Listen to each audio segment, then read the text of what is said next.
Rapper Lil Durk is charged in a murder-for-hire plot. Targeting a rival rapper. Rapper Quando Rondo's cousin, who was killed in 2022. New footage of Lil Durk's alleged hitman getting cuffed in Chicago just hit the internet, and it's got everyone talking. The man in the video is linked to an alleged murder-for-hire plot targeting Quando Rondo, supposedly orchestrated by himself. As the clip spreads online, the streets are buzzing with theories, and fans can't believe how deep this case goes, with Durk already in federal custody after trying to dodge the feds and rumors of betrayal from his own crew. This viral footage has only added more heat to a case that's got the whole rap world holding its breath. Lil Durk's hitman arrested. Lil Durk's legal troubles have been all over the news. Chicago rapper Lil Durk is in police custody this morning. And he was allegedly involved in a murder-for-hire. Now footage of some of his alleged men getting arrested has taken the internet by storm. The video showing some men linked to Durk being cuffed in Chicago has gone viral, pulling more attention to the high-stakes murder-for-hire case. The suspects, Cav London, Grant DeAndre, Dantrell Wilson, and David Brian Lindsay, are reportedly part of a crew assembled to take out rapper Quando Rondo, the alleged target. Now, they're facing serious charges alongside Durk, including conspiracy and use of firearms, as they await extradition to Los Angeles. The footage of these alleged hitmen has been spreading like wildfire. In the video, you can see the suspects being chased by local and federal law enforcement as they're taken into custody in Chicago. People online are buzzing about it, with everyone throwing in their 2 cents about Durk's alleged involvement. 3 of the men, Grant Wilson and Lindsay, are being held in the Winnebago County Jail, where they'll stay until they're sent off to face their charges in Los Angeles. Durk's alleged role, according to the feds: he orchestrated the hit on Quando Rondo after losing his close friend King Bao in a shootout back in 2020. The alleged hit was said to be part of a revenge plot, with Durk supposedly putting a bounty on Rondo's head.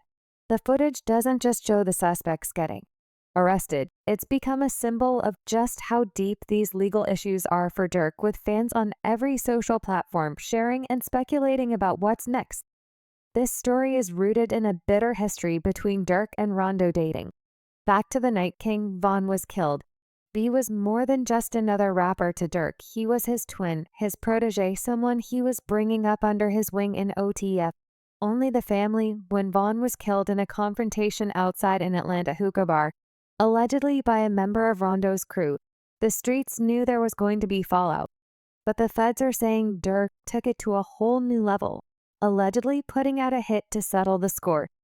The attack went down in Los Angeles in August 2022. When Quando Rondo and his crew stopped at a gas station, shots were fired, and while Rondo made it out, his cousin, who was with him, wasn't so lucky. Now, a year later, Durk and his alleged associates are facing some of the heaviest charges out there: murder for hire, conspiracy, and illegal use of firearms, and a crime of violence. Just as the feds were closing in on him, Durk allegedly tried to dip out of the country. The FBI tracked him down at Miami's Opaka Executive Airport, where he reportedly had plans for 2 commercial flights, one to Dubai and another to Switzerland, and a private jet to Italy. The flights, they believe, were part of a plan to throw agents off his trail. It was a calculated attempt to get out of US jurisdiction. But the feds caught up with him just an hour before his private flight was set to take off. Bradford Cohen, attorney for Kodak Black, weighed in on the situation, saying that Durk was likely checking if there was a warrant on him by booking those flights and not necessarily planning to flee.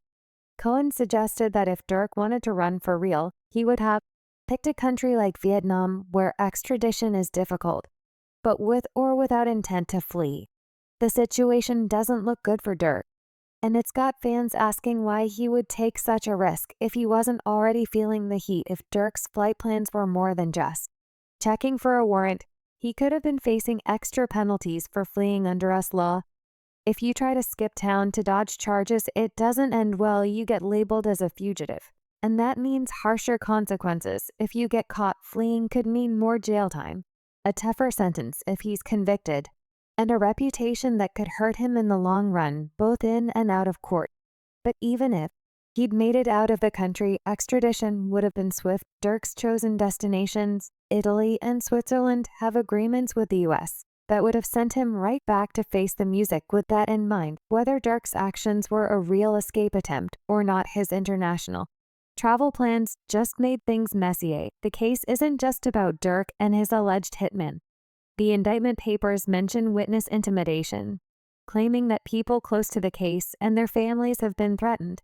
The feds have kept these witnesses anonymous, noting that there have already been attempts to get to them, likely to scare them off from testifying. It's unclear if these threats came from Durk's camp or other associates, but the allegations only add weight to the case in the hip-hop community. This has sparked debates about loyalty, trust, and how far people are willing to go to protect their own. The idea that witnesses or their families could be targeted shows just how intense this legal battle is, and it's another hit to Durk's image, which he'd been working so hard to clean up. The track Federal Nightmares has taken on a new meaning in light of Durk's arrest. Fans have been digging up the lyrics, sharing them online, and pointing out how it sounds like Durk was foreshadowing his own situation. Lines like delete my iCloud if I think they really on me though, and when trial come, it ain't your phone, it be your homie. Though have people thinking Durk knew something was coming in the song. Durk raps about betrayal, the paranoia of being watched, and how the people closest to you can flip on you. Fans on X, formerly Twitter, are saying Durk predicted his own future with the track, while others believe it's more than just coincidence that he had a feeling his crew wasn't as solid as thought. Either way, Federal Nightmares has become an anthem for what's unfolding now, with people playing the song and dissecting each line as they try to piece together Durk's next move. The legal case against Lil Durk and his hitman. Lil Durk and his hitman are facing some serious charges if the court documents against them are to be believed. Known legally as Durk Banks, the rapper is now up against federal murder for hire accusations that could unravel his entire OTF, only the family operation. The feds say Durk didn't just rap about beef. He allegedly put a real bounty on the head of Quando Rondo, a man tied to the tragic death of King Von. Now prosecutors are gunning for Durk and 5 of his crew, claiming they set up a gang-style hit on Quando Rondo that left an innocent bystander, Lil P, dead. Saunters up to another man who appears to be Quando and punches him square in the face. From there, chaos ensues and gunshots ring out just moments later. 2 off-duty police officers who were working security at the hookah bar and another on-duty police officer who was also working nearby attempted to intervene and began firing their weapons. As Von's manager and 100K Management Senior Vice President Jameson Francois explained, those shots that was fired from the individuals that shot Von and myself was the only shots fired from those individuals. It all began on November 6, 2020, when King Bao, an OTF rapper, and Lil Durk's close ally got killed after a fight in Atlanta. This tragic night was the ignition point, setting off a violent feud between Lil Durk and Quando Rondo, a rival from the Chicago scene. Fueled by grief and anger, Durk allegedly put a bounty on Quando Rondo's head, promising money to anyone in OTF who took out the rival who he blamed for his friend's death. For nearly 2 years, things seemed to cool down. But on August 18, 2020, word hit the OTF network. Quando Rondo was in Los Angeles staying at a hotel. Durk's squad allegedly jumped into action.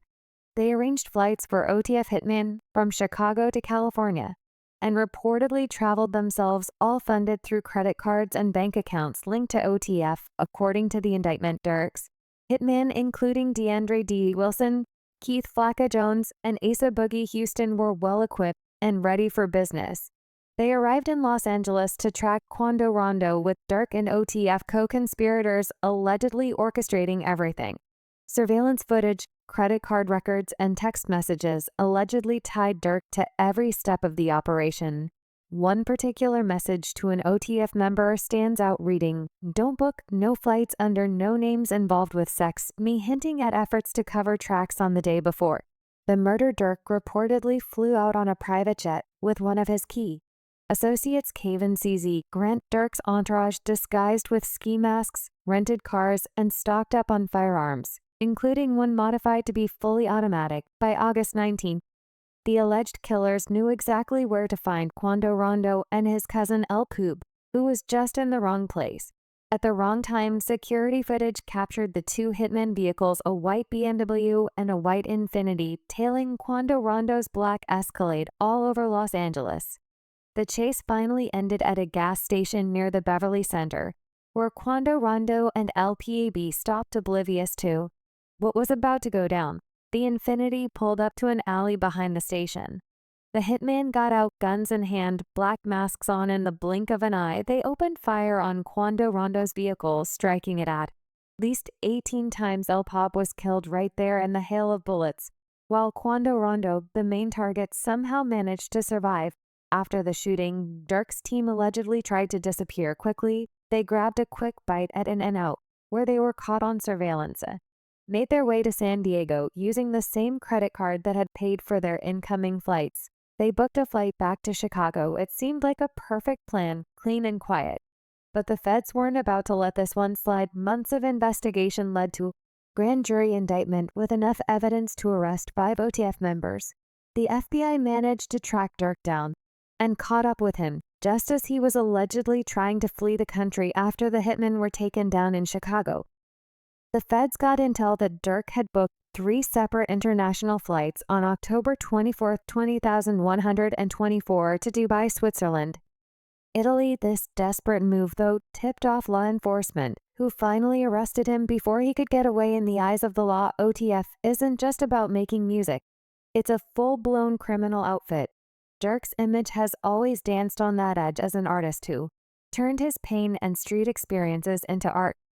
But the feds claim that behind the scenes, OTF operates more like a mob than a record label, enforcing its dominance through violence and power plays. For Durk, this case brings everything to a boiling point. While he's openly tried to clean up his image in the public eye, federal investigators argue it's just a cover pointing to his involvement in not just the music business, but also organized crime activities that they say led directly to murder. Prosecutors believe they have a mountain of evidence. Surveillance footage shows OTF members following Quando Rondo, while credit card records link Durk's accounts directly to the travel and purchases made for the hit. Witnesses who feared for their lives have already spoken out, and Durk's alleged involvement in purchasing the vehicles and weapons used in the murder only adds to the case. Financial records show funds moving from OTF accounts to cover every step of the plot, right down to the ski masks and rental cars. In the eyes of the law, this is closed case with Durk as the kingpin of a criminal enterprise. The next phase will take place in court, where Durk's lawyers are expected to fight back, arguing that he's just an artist caught up in the violent reality he's about. They'll likely try to distance him from the actions of his crew, painting him as someone who made it out of the struggle, but got pulled back in by a culture that's hard to escape. But prosecutors are ready to show that Durk wasn't just a bystander. They argue he was an active participant, using his wealth and influence to drive a darker agenda. Lil Durk might be banking on his hitmen to hold strong, just like he'd hold them down if the tables were turned. The loyalty runs deep, or at least that's how it's supposed to be. Facing a long battle ahead, every member of OTF knows they're all fighting for their futures, with each other's freedom and reputations on the line. But loyalty can start looking different when heavy sentences are looming overhead, and sometimes even the closest members of a crew have flipped on each other for a lighter sentence. The risk of betrayal lingers. In fact, word on the street is that it might already be happening. According to rumors swirling around, an insider within OTF allegedly slipped the feds key details about the murder-for-hire setup, breaking the silence that was meant to keep everyone safe. How Lil Durk and his hitman were betrayed. Lil Durk's recent legal trouble has set the hip-hop world ablaze, and at the center of it all is one of the most dangerous betrayals the streets have ever seen inside his own camp. And only the family OTF. The betrayal that stings the most is from someone he'd once called bro.